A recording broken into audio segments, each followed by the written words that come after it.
उज्जैनी नगरी थी। वहाँ का राजा मणिभद्र था। वह जैसा उसका नाम वैसे ही उसका काम था। मणियों की तरह ही उसका शासन चमक रहा था। उसी के राज्य में एक बार एक मुनिराज का प्रवचन चल रहा था। वे मुनिराज प्रवचन में 5 महाव्रतों के बारे में बता रहे थे। उन्होंने बहुत अच्छे से 5 महाव्रतों की महिमा बताई।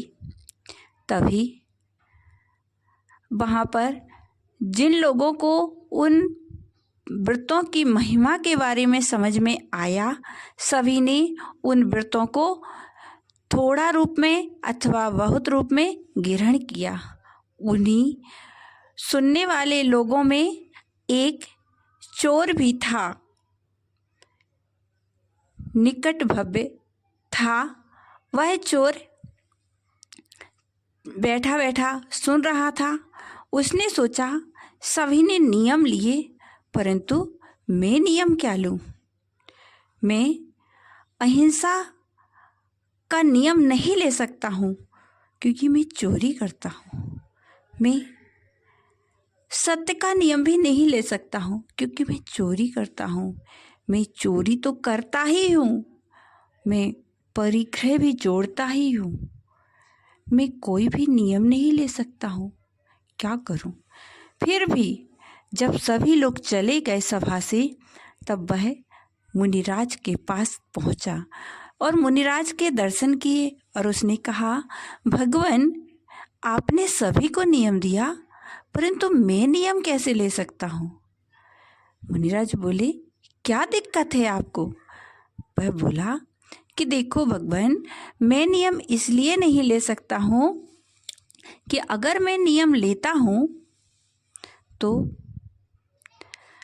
मेरे नियम लेने से मुझे अपना जीवन कैसे चला सकता हूँ? मुझे संकट आ जाएगा। मुनिराज बोले, कैसे? नियमों से, व्रतों के नियम लेने से संकट में नहीं आती हैं, संकट से निकला जाता है। वह बोला, नहीं भगवान, मेरा चोरी करना का काम है, मैं चोरी करता हूँ। चोरी करना छोड़ दूंगा तो फिर खाऊंगा क्या? मुनिराज बोले, कोई ना कोई तो एक नियम ले लो। बोला, जिसकी मैं चोरी करता हूँ उसका हृदय भी दुखता है, इससे मैं अहिंसा का नहीं ले सकता हूँ। फिर वो सोचने लगा कि सत्य। मुनिराज बोले, सत्य बोलने का नियम ले लो। सत्य में, चोरी में सत्य की कोई बात नहीं है। आप चोरी करते हो तो सत्य तो बोल ही सकते हो। और चोर की समझ में आ गया। चोर ने सोचा कि मैं सत्य बोलूँगा, चोरी करूँगा, और उसने नियम ले लिया। मुनिराज से नियम को लेकर के गया वह। अब वह चोरी करने के लिए गया। चोरी करने के लिए गया। उसी दिन मणिभद्र राजा ने क्या सोचा कि मैं राजा हूँ, गद्दी पर बैठने से राज्य नहीं होता है। मेरी प्रजा में क्या चल रहा है, क्या नहीं चल रहा है, मुझे क्या पता। इसलिए उसने एक दिन ड्रेस को बदल लिया और ड्रेस बदल करके वह सामान्य नागरिक की ड्रेस में आकर के और वह घूम रहा था। उसी समय वह चोर जा रहा था। चोर से किसी ने पूछा, क्यों भाई, कौन हो? वह बोला, मैं चोर। कहाँ जा रहे हो? चोरी करने। लोगों ने सोचा, पागल है, चला जा रहा है। राजा ने सुन लिया। राजा ने सोचा, इसने ऐसा क्यों कहा, देखते हैं। और आगे गया। फिर दरबार ने पूछा, भाई कौन जा रहा है? कहाँ, क्यों जा रहे हो भाई? बोला, मैं चोर हूँ, चोरी करने के लिए जा रहा हूँ। उसने सोचा, पागल है, जाने दो। वह आगे गया। तब राजा खुद मिल गया। राजा ने बोला, भाई तुम कहाँ जा रहे हो? बोला, मैं चोर हूँ और चोरी करने जा रहा हूँ। राजा बोला, भाई मुझे भी साथ रख लो, मेरा भी कोई नहीं है, मैं भी तुम्हारे काम आऊँगा, मुझे भी कुछ संपत्ति दे दिया करना। बोला ठीक है, चलो मेरे साथ, जो संपत्ति मिलेगी उससे आधा आपको दूंगा, आधा मैं रख लूँगा। राजा साथ में हो गया। अब जैसे ही गया तो उसने वहाँ पर गया, राजा से बोल दिया आप यहीं रुको, मैं आगे जाता हूँ। और उसने चाबियों के गुच्छे जहाँ रखे रहते थे वहाँ पहुँचा तो वहाँ बोले कौन है? मैं बोला मैं चोर। तो बोले क्या कर रहे हो? मैं चोरी करने जा रहा हूँ, इसलिए चाबी उठा रहा हूँ। उसने सोचा कोई पागल व्यक्ति ऐसे ही कह रहा है और उसने कुछ नहीं कहा।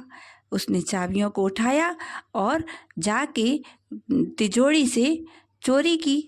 चोरी करने पर वहाँ देखा उसने कि 3 बहुमूल्य रत्न रखे हुए हैं तिजोरी में।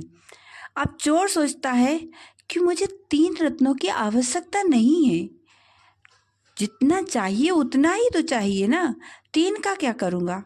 और हम 2 हैं चोर, एक हमारा जो साथी हम बिठाल के आए हैं, एक उसको और एक मैं।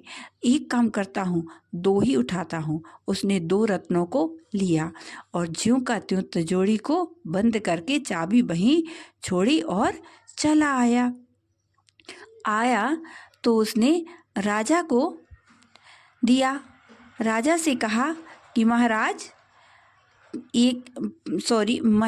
उसने आके कहा मित्र भैया, ये आपने हमारा सहयोग किया, इसलिए आपके लिए एक ये रत्न और एक मेरे लिए, और अब आप अपनी जगह जा सकते हो, मैं अपनी जगह जा सकता हूँ। राजा ने एक रत्न ले लिया और वह चला गया और वह चोर भी चला गया। अब जब सुबह हुई, राजा अपनी सभा में राज सिंहासन पर बैठा, तब लोगों ने वहाँ बताया कि चाबी तिजोरी के पास में पाई गई और चोरी हो गई है, वहाँ पड़ी है तिजोरी के पास में। तब राजा ने कहा सभा में से ही कि मंत्रीवर जाओ देख कर के आओ, तिजोरी में से क्या कुछ गया है। वह मंत्री जाता है और उसने तिजोरी को देखा। उसने सोचा चोरी तो हो गई, 2 रत्न चले गए, लेकिन एक रत्न और बचा है, वह भूल गया होगा, जल्दी में ले जाना छूट गया होगा। इसलिए उसने सोचा अब क्या, चोरी तो हुई है, राजा को भी पता है कि चोरी हुई, तो इसका कौन पता लगेगा।